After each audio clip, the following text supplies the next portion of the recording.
ஓம் நம சிவாய. எல்லாருக்கும் சிறு சிற்றம்பலம். எல்லாரும் நினைக்கிறது என்ன நினைக்கிறோன்னா, சண்டை போடாத வாழணும். வாழ்க்கையில் கணவன் மனைவினா சண்டையே வரக்கூடாது, சந்தோஷமாக இருக்கணும் அப்படின்னு நினைக்கிறோம்.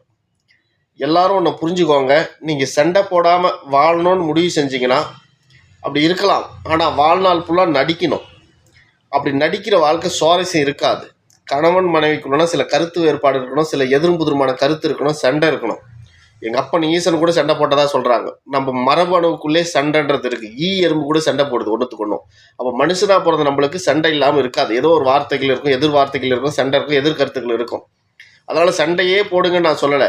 ஆனால் சண்டை போடுறவங்களாம் தப்பானவங்க நினைக்காதீங்க. ஒருத்தர் சண்டையே போடல, ஒருத்தர் விட்டு கொடுத்து போகிறாரு அப்படின்னா அவர் விட்டு கொடுத்து போகிறாருன்னு அர்த்தம்.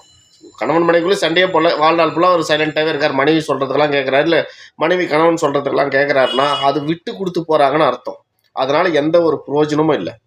அவங்க நடிக்கிறாங்கன்னு அர்த்தம். உன் வாழ்க்கையே நடிப்பாக வாழக்கூடாது. அது என்ன நாடகமா? இது வாழ்க்கை. அதனால் சண்டை போடுங்க, தப்பு இல்லை. அந்த சண்டையை நீங்களாக பேசி தீர்த்துக்கோங்க. மூணாவது ஒருத்தனை கூட்டிகிட்டு வராதிங்க, அவன் நல்லவனாக இருக்க மாட்டான். அதுதான் நான் சொல்கிறது. ரெண்டாவது, சிவனும் சக்தியுமே சண்டை போட்டிருக்கு, நம்ம ஏமாத்துறோம்.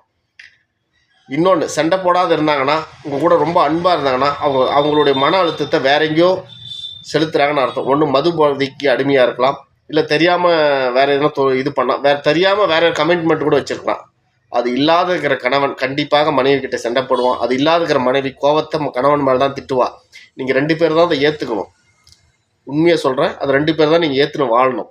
அதனால் சண்டை போடுங்க, தப்பு இல்லை. அது நீங்களாக பேசி தீர்த்துக்கோங்க. வாழ்க வளமுடன். அனைவரும் சந்தோஷமாக வாழுங்க.